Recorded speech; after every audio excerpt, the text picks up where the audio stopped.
Hello, my favorite listener. It's Tuesday and it's time for Engine of War. This is episode 6.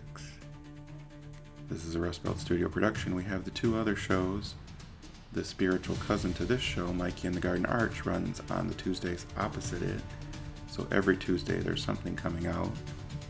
Into the Dark of the Woods is a horror anthology podcast, and it runs on Fridays.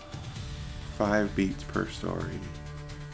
You can catch these stories wherever you listen to your favorite podcasts. Now, settle in. The show is about to start.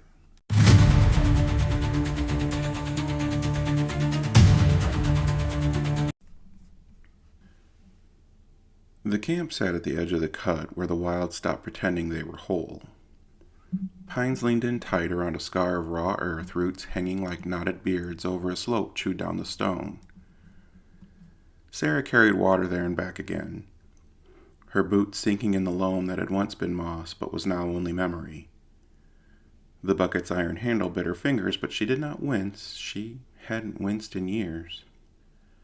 No one called her captain. No one called her girl. They didn't call her much of anything at all, and that suited her. The men made space when she passed, a tilt of a chin, a nod of respect that wasn't obedience, more like gravity. The scar saw to that. From wrist to shoulder, dark and ragged as a canyon, it rode her bare arm where she kept her sleeves rolled. Every wildling knew what it meant, a wound that could have been erased with spark but hadn't been. That refusal gave her weight. They nodded not to her face, but to the scar itself. She set the bucket down by the cook fire, water sloshing, and a boy too young to shave grabbed it with both hands and staggered off to fill the stew pot. He didn't thank her, and she didn't expect it. She tore a strip of dried meat with her teeth, chewed slowly, eyes on the tree line. Always on the tree line. Voices carried behind her, men in their 20s, thick-armed from the picks. Spires are fighting again. Not ours. The copper one out east, they took a raid in the South Plains, stripped their stores. Not Copper Spire, the other corrected, was Brass Reach. You hear them horns? Low and flat, that's their sound. They come through with wheels 6 wide, took timber too, said it was theirs by charter. Sarah spat the gristle into the fire and let it burn. She remembered horns like that. She remembered boots made for marching on stone, not mud. Brass Reach. Another of the 5, always hungry, always clawing at borders. If the wild suffered, the cities called it necessary tribute. If shoulders bled, the docents called it the cost of order. She had worn the uniform once. It still itched at the back of her mind like a rash you couldn't reach. As if on cue, a horn sounded, not far, not the thin wail of a hunting horn, but the blunt animal call of a war cart announcing itself. The camp shifted, men straightening, women snatching children toward the huts. The fire stoked higher as if flame alone could pretend the place was already claimed. Sarah stood. Instinctively she reached for a weapon that she hadn't carried since she'd walked away from the regiment. She squared her shoulders and let the scar show, and somehow that was just going to have to be weapon enough. The cart that broke the tree line, iron wheels, chain drive, smoke coughing from a boiler not big enough for the load it hauled. 2 guards in Brass Reach colors flanked it, their coats stiff with brass buttons that flashed even in the failing light. Behind them clanked the shape of a porter bot, humanoid, squat, hauling 2 crates chained across its back.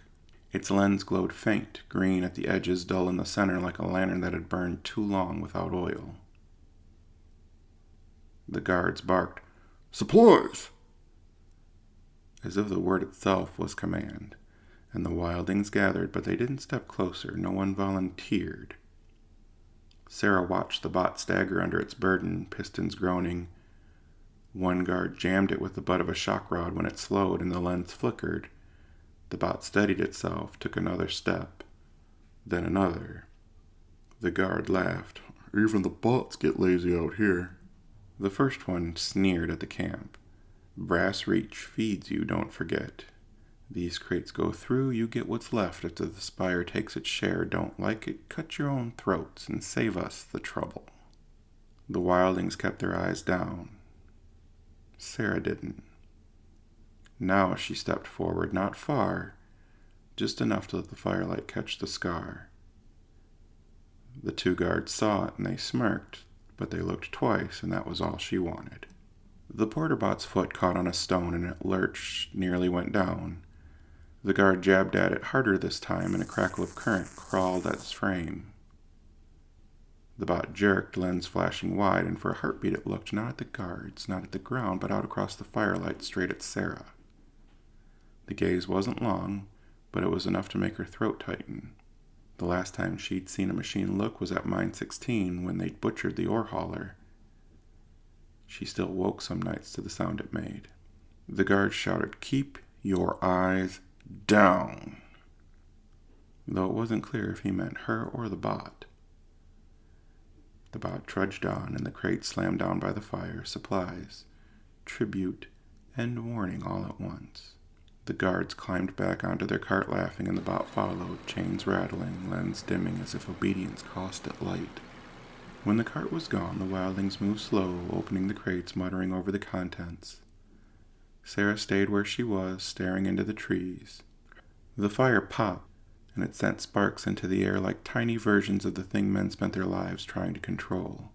Someone asked her, "You all right?" She didn't answer, not because she wasn't, but because she didn't know what it meant anymore.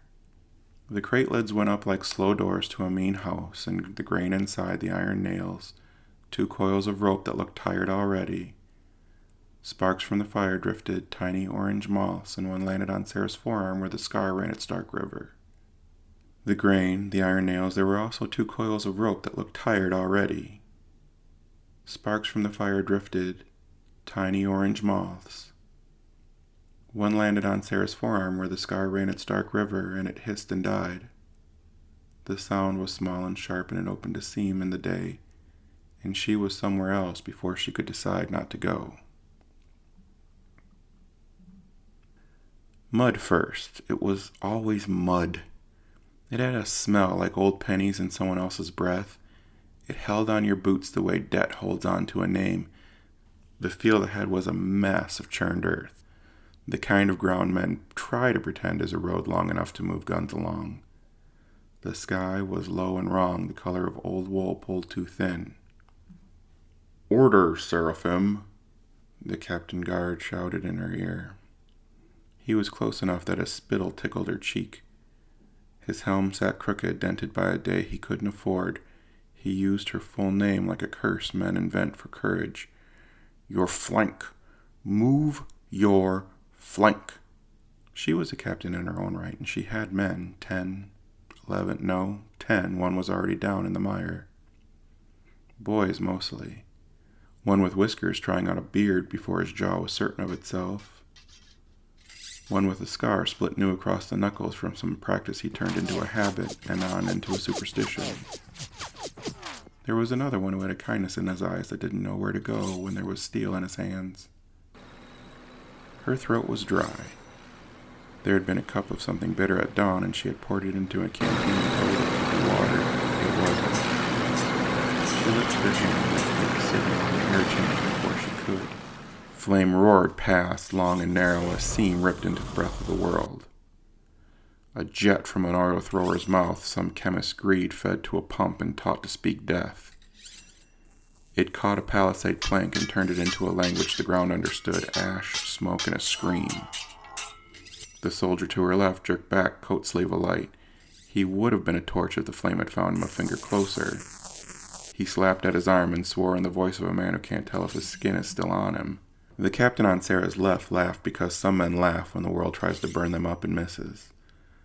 Then he stopped because the wall on their right unstitched itself with a puff that had a core to it, a punch that lifted 3 men off their feet and set them back down in crooked shapes. Powder. Someone had set a charge at the base of the barricade and guessed a little too well. "You have your orders! Seraphim, send your boys!" She didn't send anything, not yet. The ground was shouting in its own tongue. The clanging of blades came through the smoke. A cogsaber's mean song as it kissed the iron ribs of a porter bot gone feral or frightened. Shock lances snapped in white arcs, electricity arcing from brass tip to a man's breastplate and down into his ribs, where it taught his heart a bad rhythm. The air was a crowded room full of noises that jostled each other and asked to be first. A shape loomed in the smoke, square shoulders, piston legs, the flat chest of a cargo autonome pressed into service as a wall. Someone had painted a stripe down its flank to remind it who it belonged to. Someone else had hung a charm from its collar as if charms cared about machines. It held a broken door up like a shield and took a ball of lead into it with a thunk that would have killed a man and made the machine a little wiser. Up! Up! The captain yelled, and then wasn't yelling at her. He was yelling because a second jet of flame took the air out of his throat. The oil thrower had found them. Its mouth was hidden behind a jerry-rigged curtain of wet canvas in prayer, but the flame that came from it needed no face. It traced a line a yard to Sarah's right and laid it down in the mud, which hissed and spat and curdled. The soldiers besides her, the kind-eyed one, stumbled. She saw him turn to run, heard the breath leave him in a sound like a boy being surprised, and watched his leg forget how to belong to him. He went down on hands and knees, and the flame rode itself past him and went searching for better copy. The captain, badly burned, was still shouting, "Orders! Push them back!" Sarah looked at the men she had. 10. Still 10 if she didn't count the boy who was mud from the shoulders down.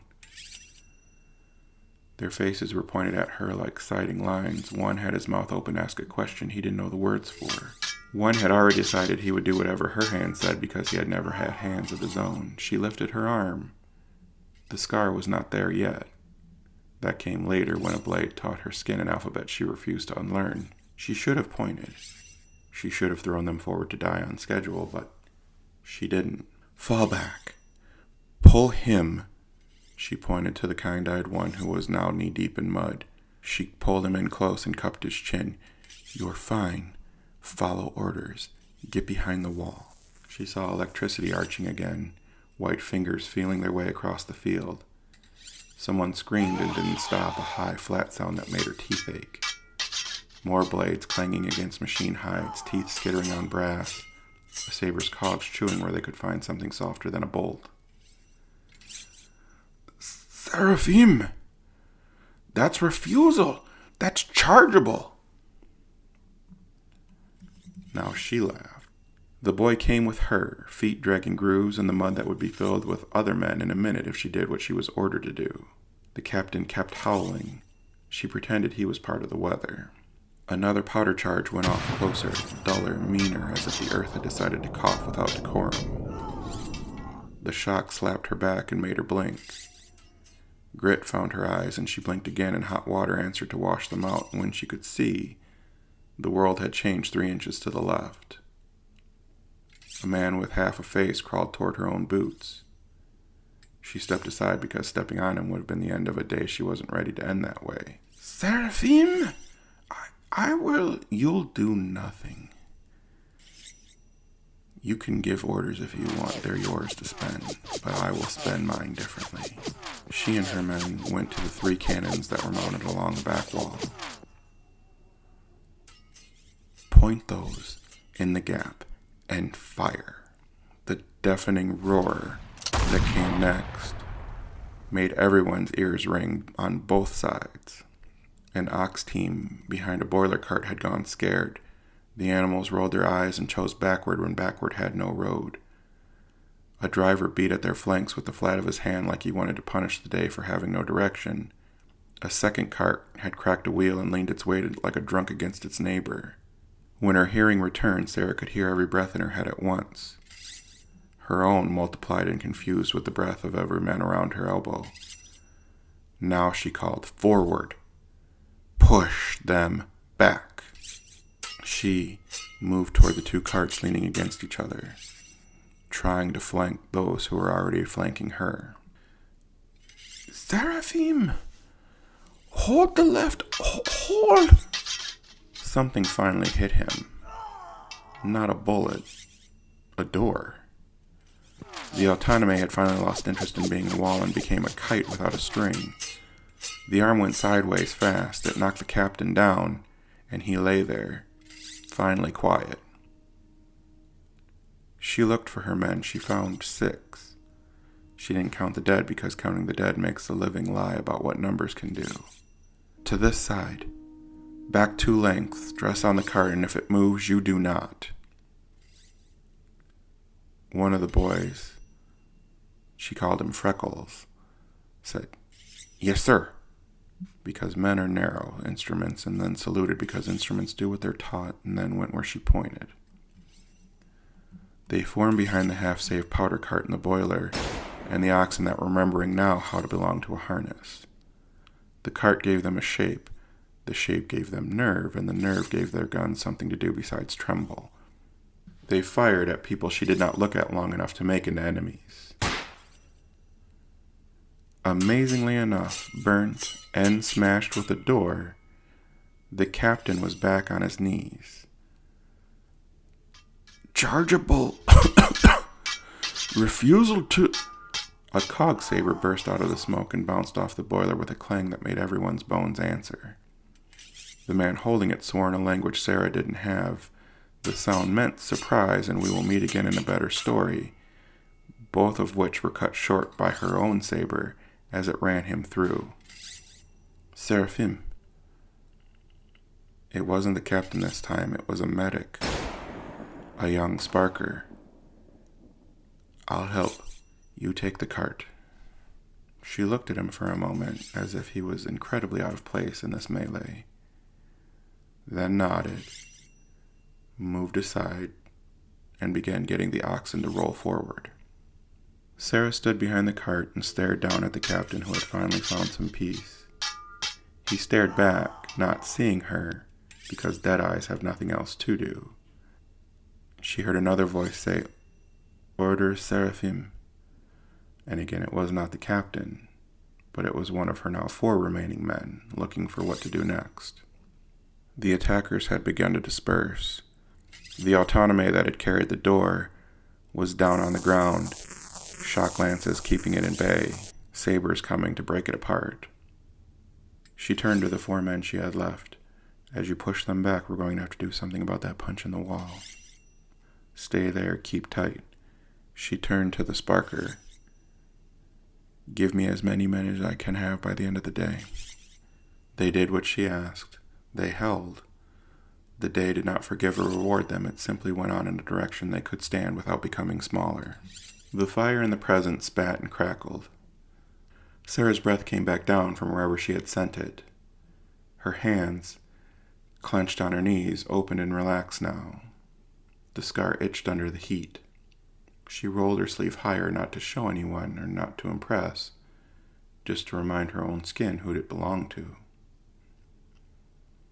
Around her, the camp had finished cataloging its charity. Grain piled in sacks, nails went into a crate as if order mattered. Men talked in the undervoices of people who are not sure whether the trees around them are listening. A boy, too young to know when to be brave, looked up at her and started to ask a question with his mouth. She shook her head once and he swallowed it the way boys swallow stones to pretend hunger is fixed. He went to his mother and leaned into her side like a dog. She kept looking at the trees. The last of the day bled out of them, and the place where the cart had been was a bruise in the air. She could still feel the ghost of heat from the shock rods in her bones, even though she hadn't carried one in years. She could still hear the clanging of blades and a song that refused to leave the room once it arrived. She flexed her hand, and the scar pulled, then settled. She stood, and in the standing made a promise to a version of herself that still wanted orders. No. The wilds didn't need her voice, they needed her shoulders, and she gave those every day. The cities would not get her again, not to push boys into the line and not to spend them in ledgers. Come the next morning, when Copper Spire broke from another side, she knew that war had found her again. Because in this land, war is always a companion.